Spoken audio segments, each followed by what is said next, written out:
Bonjour.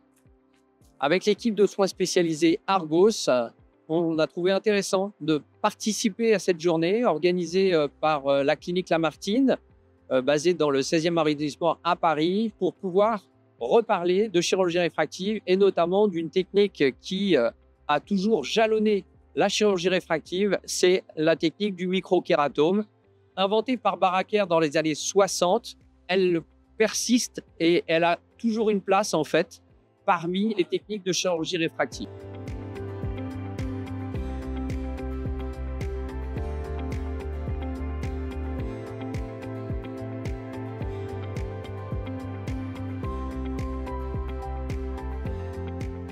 Comme vous le savez, moi j'adore le microkératome depuis toujours et donc je voulais vous expliquer pourquoi je fais toujours du microkératome et pourquoi j'ai arrêté les autres. Les centres universitaires ont abandonné les microkératomes au profit du femtoseconde et donc les jeunes générations ne sont pas appris le microkératome parce que Moria n'a jamais fait de marketing depuis 20 ans. Moi je pense d'une façon générale, quelle que soit la chirurgie, plus une chirurgie est rapide, moins il y a de risque de complications infectieuses. Les complications du microkératome, franchement, aujourd'hui, j'en ai pas.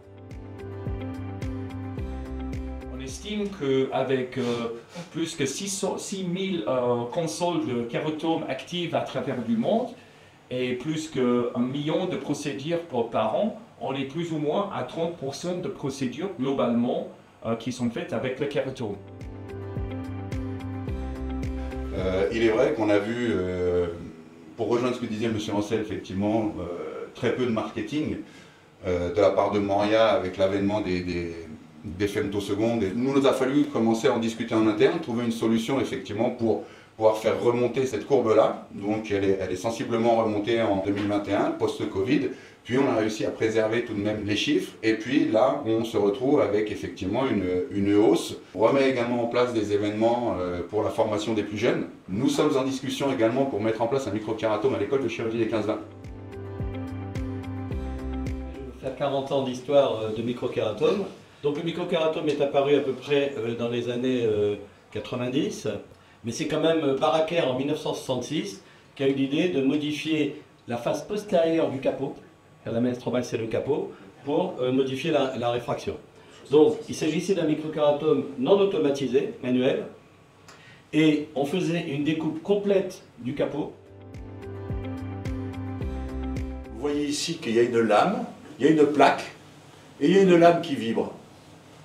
C'est la distance entre la plaque et la lame qui fait l'épaisseur du capot. Et effectivement, lorsqu'on compare les femtos de 2005 et les microkératomes de 2005, les femtos étaient supérieurs.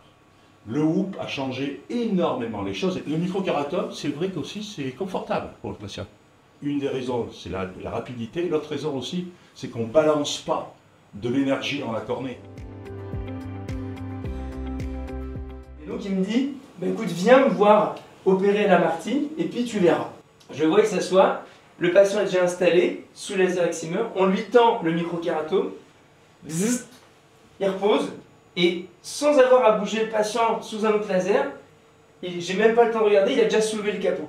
Et hop, il soulève, il repose, et c'est terminé. Et il sort son téléphone, et il montre à la dame, il montre son smartphone, il dit « Madame, c'était un site d'info », il dit « Est-ce que vous pouvez lire ?» Et la dame, elle est comme ça, et elle commence à lire ce qui était écrit en tout petit.